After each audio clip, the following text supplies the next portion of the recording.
Hello guys, welcome to my YouTube channel. मैं हूं आप सबका well wisher Zameer Hussain. Thank you so much. आप लोगों ने मेरी फ़र्स्ट वीडियो को बहुत अच्छा वैल्यू दिया, बहुत लाइक किया और बहुत लोगों ने मुझसे कांटेक्ट भी किया। बहुत अच्छा लगा ये सब देखकर, सपोर्ट मिल गई एक। तो जैसे कि कल हमने अपना स्टार्ट ले लिया है यूट्यूब में अपने कोर्स का। कल मैं पहली वीडियो डाल चुका हूँ about noun and its types. तो इंशाल्लाह आज हमारी सेकंड वीडियो चलेगी प्रोनाउन, वर्ब, एडजेक्टिव, कुछ इनके आसपास ही घूमेंगे इंशाल्लाह, पूरा कर लेंगे अभी। तो होप करते हैं आपको बात समझ में आएगी। मैंने कोशिश की है बिल्कुल सिंपल समझाने की, लेट्स सी। फिर भी अगर आप लोगों को कोई चीज़ समझ में नहीं आती और अगर आप लोगों को कोई मुझे सजेशन देनी होती है या कोई भी आपको वीडियो में मिस्टेक नज़र आती है, क्या यू आर फ्री, कोई कुछ भी कह सकते हो आप, मुझे कमेंट में बता सकते हो, पर्सनली बता सकते हो, ताकि मैं इम्प्रूव करूँ। न्यू चैनल है, न्यू वीडियोज़ हैं, कोई एक्सपीरियंस नहीं है मेरा, इसीलिए मिस्टेक्स होंगी। फिर भी इन चीज़ों को देखते हुए, इन चीज़ों को नज़र में रखते हुए फिर भी मेहनत कर रहे हैं, फिर भी वीडियोज़ बना रहे हैं, आपके सामने आ रहे हैं। यकीन करें, स्टूडेंट्स को पढ़ाना इतना मुश्किल नहीं होता, क्योंकि जितना एक कैमरे के सामने बोलना होता है। क्योंकि जब स्टूडेंट्स को कुछ भी हम लोग बता रहे होते हैं, क्या उनका रिएक्शन होता है, तो उस हिसाब से पता चलता है कि हम सही बात कर रहे हैं या गलत बात कर रहे हैं। अब इधर तो है, कैमरा है सामने और कोई भी नहीं है, तो उसके सामने अपने ऐसे एक्सप्रेशन रखना और कुछ बोलना बड़ी बात होती है। ठीक है, तो इंशाल्लाह आपके लिए कोशिश कर रहे हैं, तो आप लोग भी सपोर्ट करें। Let's start the video. आपका ज़रा टाइम नहीं लेते हैं। तो लास्ट में हमने पढ़ा था नाउन के बारे में कि नाउन क्या होता है और उसके टाइप्स क्या होते हैं। उनके बाद जो हमारा टॉपिक है वो है हमारे पास प्रोनाउन। प्रोनाउन क्या होता है? प्रोनाउन ऐसे वर्ड होते हैं जो कि नाउन की जगह पर काम आते हैं, नाउन के बदले काम आते हैं। These are the words which used instead of noun. Noun हमने पढ़ा था किसी का भी नाम हो सकता है, पर्सन, प्लेस, एनिमल्स और थिंग्स का। तो उनकी जगह पर जो वर्ड्स यूज़ किए जाएँ वो है हमारे पास प्रोनाउन। मैंने रिपीट भी कर लिया आपके लिए। जैसे एक सेंटेंस का एग्जांपल लेते हैं। मैंने लिखा हुआ है Aliyan is going to market. मैं ऐसा लिखूँ या फिर he is going to market ये लिखूँ, दोनों की मीनिंग सेम है। ये किसी क्वेश्चन का आंसर भी हो सकता है। फॉर एग्जांपल लिखे वेयर इज़ आलियान गोइंग, तो उसका आंसर मैं चाहूँ तो he is going to market लिखूँ, चाहूँ तो Aliyan is going to market लिखूँ, नो प्रॉब्लम, दोनों की मीनिंग बिल्कुल सेम है। इन दिस वे जो हमारे पास दूसरे प्रोनाउन हैं वो हैं हमारे पास I, we, he, she, it, they, etc और भी बहुत सारे प्रोनाउन्स हैं हमारे पास। तो ये होते हैं प्रोनाउन जो कि नाउन के बदले काम आए। फॉर एग्जांपल आप कोई किसी पे ऐसे लिख रहे हो, आप कायदे-ए-आज़म मोहम्मद अली जिन्ना पे ऐसे लिख रहे हैं, तो जैसे कोई लिख रहा है कि Quaid-e-Azam Mohammad Ali Jinnah was the governor general of Pakistan, फिर उनकी डेट के बारे में लिख रहे हैं, फिर भी लिख रहे हैं कायदे-ए-आज़म मोहम्मद अली जिन्ना, फिर उनकी जो है कि एजुकेशन के बारे में लिख रहे हैं, फिर से कायदे-ए-आज़म मोहम्मद अली जिन्ना, कायदे-ए-आज़म मोहम्मद। तो इतना बड़ा पैराग्राफ हो जाएगा और बार बार नाम रिपीट हो जाएगा, और वो एक पर्सन का नेम है तो वो है नाउन। ठीक है, इसके बदले अगर हम लोग कह दें कि Quaid-e-Azam Mohammad Ali Jinnah was the governor general of Pakistan, और उसके बाद जब उनकी दूसरी डिटेल्स में बात करें तो उनकी जगह पर ही लगाया जाए। जैसे लिखे ही वाज बॉर्न, ठीक है, etc, he was his education, तो ही इज़, ऐसी जो चीज़ें हैं। देखिए मैं बार बार नाम नहीं ले रहा, तो उस नाम के बदले में जो मैं वर्ड्स यूज़ कर रहा हूँ वो है हमारे पास प्रोनाउन। ऐसे आप फॉर एग्ज़ाम्पल आप मैं अपने बारे में, अगर मेरे बारे में कोई लिख रहा है तो जैसे सरज़मीर इज़ अ टीचर, फिर एक बार सरज़मीर लिख दिया, फिर ही लिखेगा। ठीक है, he lives in Jamshoro, he studied in etc कुछ भी, लेकिन बाद में बार बार नाम नहीं लेगा। तो किसी भी नाम की जगह पर आप जो वर्ड्स यूज़ करें वो है हमारे पास प्रोनाउंस। उसके बाद जो हमारे पास प्रोनाउन है वो मज़ीद डिवाइडेड है। प्रोनाउन हमारे पास 3 कैटेगरीज़ में आता है, जिनमें से पहले हमारे पास first person pronoun, second person pronoun and third person pronoun.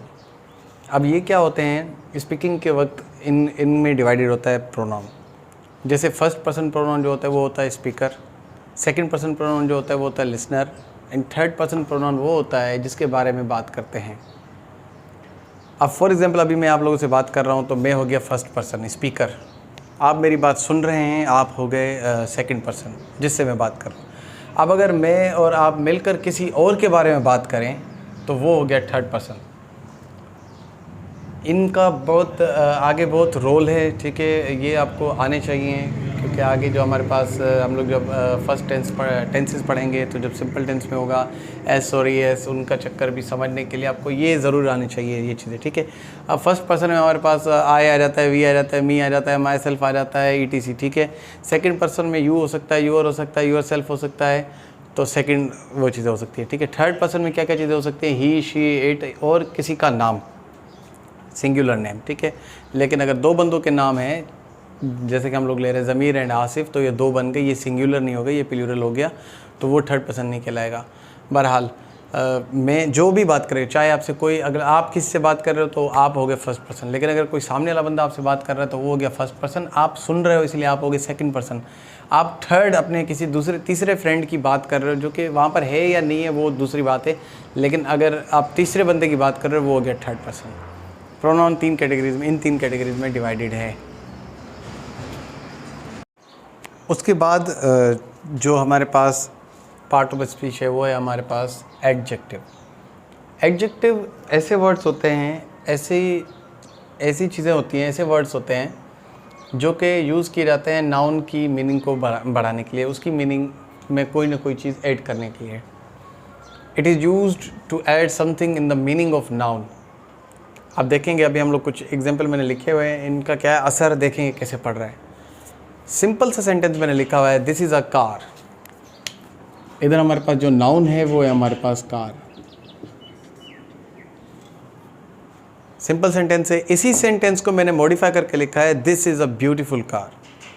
अब ये जो ब्यूटीफुल है वो आप देख सकते हैं किस पे असर कर रहा है, दिस पे असर कर रहा है, इस पे असर कर रहा है, अ पे असर कर रहा है, या कार पे असर कर रहा है। आप देखेंगे ये जो ब्यूटीफुल है इसका जो लिंक बन रहा है कार से बन रहा है, और कार हमारे पास नाउन है। तो ऐसी चीज़ें जो कि नाउन की मीनिंग को और बढ़ा दें उन्हें कहा जाता है एडजेक्टिव। सेकंड मैंने लिखा है, सिंपली मैं कहता ही इज़ अ बॉय या ही इज़ बॉय, तो ये सिंपल होता, लेकिन मैंने कहा he is a tall boy या she is a short girl, तो आप देख सकते हैं इनमें क्या हो रहा है कि नाउन की मीनिंग में फ़र्क आता जा रहा है। She is a intelligent girl, तो ऐसे बहुत सारे और भी आप कह सकते हैं। अब नेक्स्ट जो हमारे पास है वो है हमारे पास एडजेक्टिव की डिग्रीज़ के पॉजिटिव, एक पॉजिटिव होती है, दूसरी कंपैरेटिव होती है, एंड थर्ड सुपरलेटिव होती है। एक नज़र उनको भी देख लेते हैं। अच्छा, कुछ स्टूडेंट शायद ये सोचते हैं कि सर बिल्कुल आप सिंपल चल रहे हैं, थोड़ा डिटेल में भी पढ़ाएं, तो ये ही काफ़ी, अगर आप ये सही से समझ लो, यूजेज इन्हीं में होता है, ऐसे ही आपको समझ में। बाकी कुछ ऐसे सेंटर्स होते हैं जो बच्चों को इतने डिटेल में पढ़ाते हैं कि फिर बच्चे खुद कंफ्यूज हो जाते हैं। आप चाहे किसी भी सेंटर वाले बच्चे से पूछ लो, वो सेंटर पढ़ ले भले 1 महीना 2 महीने 3 महीने छोड़ के, आप उनसे वही अगर टेंसेस के फॉर्मूले पूछो तो उनको टेंसेस के फॉर्मूले भूल जाते हैं वो, क्योंकि इतना वो पढ़ाया जाता है।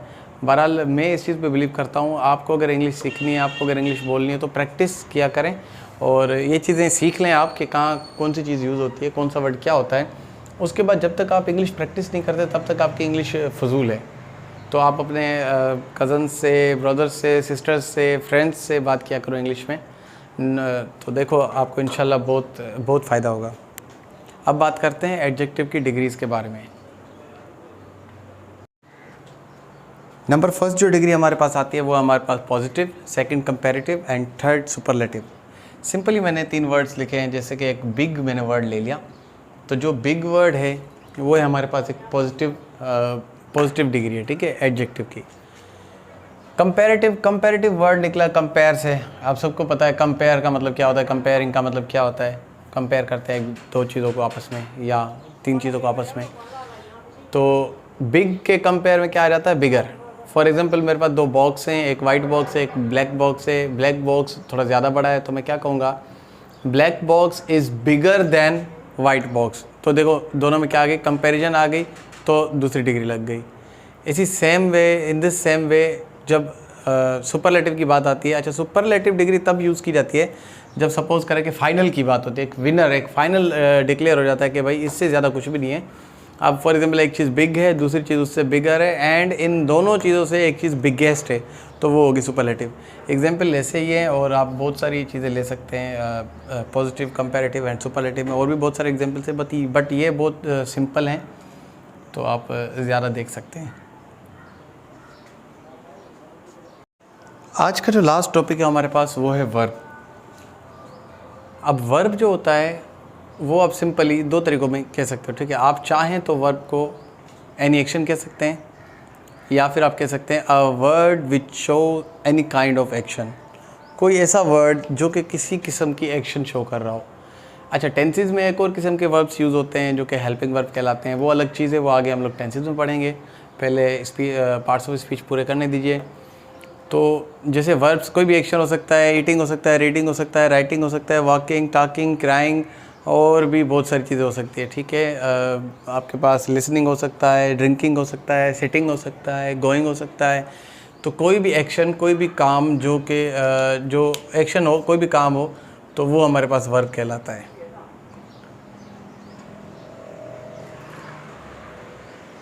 थैंक यू सो मच आज की वीडियो देखने के लिए। होप करते हैं कि आपको ये वीडियो भी कल की तरह समझ में आई होगी। मैंने कोशिश की है बहुत इजी वे में समझाने की। लास्ट मैसेज आपको ये देना चाहूँगा, इंग्लिश आप तब तक नहीं सीख सकते सही से, मतलब सीख हर कोई जाता है, हर किसी को लिखना आ जाती है, पर बोलने में प्रॉब्लम इसलिए होती है क्योंकि हमारे यहाँ पे प्रैक्टिस नहीं है। और मुआशरा ऐसा है कि जब आप कहीं बाहर किसी से इंग्लिश में बात करोगे तो 3-4 दोस्त तो हंसते हैं, बाकी तो आपको तरह तरह के कमेंट पास करते हैं। एक बात याद रखें, जिस दिन आपने ये डर अपने दिल से निकाले उस दिन आपको इंग्लिश आ जाएगी। बाकी ये डर ही रहा कि सब हंसते रहेंगे, ये होगा वो होगा, तो आप ऐसे रहेंगे। आप अपने फ्रेंड सर्कल में ऐसे दोस्त रखो जो आपको ऊपर लेके जाएं, ऐसा अपग्रेड करें आपको, ऐसे नहीं कि जो डाउनग्रेड आपको करें, ठीक है। तो ऐसे दोस्त किस काम के जो आपको आगे बढ़ने ना दें। दोस्त हमेशा वो होता है जो आपको लेवल अप करे, लेवल डाउन नहीं करे। उम्मीद करते हैं कि आपको मेरी बातें समझ में आ रही होंगी। अगर आप लोग कहेंगे, आप लोग कमेंट से बता सकते हैं मुझे, तो मैं आप लोगों की स्पीकिंग की क्लास भी रख दूंगा। कुछ स्टूडेंट हैं जिन्होंने मुझे मैसेज किया, मेल किया कि सर आप कुछ और चीज़ें भी पढ़ाना शुरू करें इंग्लिश के अलावा, तो मैंने उनके लिए भी सोचा हुआ है कुछ हिस्ट्री के ऐसे इंटरेस्टिंग इवेंट्स मैं शेयर करूँगा आप लोगों के साथ, जो कि आप बुक्स में पढ़ के बोर हो गए हैं। इंशाल्लाह मैं आपको ऐसे बताऊँगा जैसे एक स्टोरी होती है, आपके जहन में बैठ जाएगी बात। तो अगर आप लोग हिस्ट्री की चीज़ें भी सुनना चाहें या आप पसंद करें तो आप मुझे बता सकते हैं, मैं आपको वो क्लासेस भी शुरू करूँगा। आप डिपेंड करता है आप लोगों को क्या पसंद है, आप लोगों को क्या चाहिए। इंग्लिश का कोर्स भी चलता रहेगा, बाकी एक्स्ट्रा जो भी चीज़ होगी वो देख लेंगे। और अभी हमारी सिंध में शुरू होने वाली हैं BPS 5 टू BPS 15 की जॉब्स की। तो कुछ स्टूडेंट ने ये भी मैसेज किया था कि सर आप उनकी जॉब की तैयारी के लिए भी कुछ बेसिक मैथमेटिक्स, कुछ बेसिक साइंस वगैरह के भी लेक्चर दें। तो वो भी एंट्री टेस्ट की भी मैं तैयारी कराऊंगा, जॉब्स की भी तैयारी कराऊंगा। ये इंग्लिश का कोर्स भी चलता रहेगा। डिपेंड करता है आप लोगों को क्या पसंद है, आप लोग किस चीज़ पे ज़्यादा इंटरेस्टेड हैं।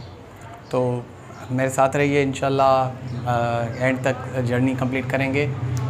और थैंक यू सो मच इतनी सपोर्ट करने के लिए, इतनी रेस्पेक्ट देने के लिए। इंशाल्लाह मिलते हैं नेक्स्ट वीडियो में। अल्लाह हाफिज़।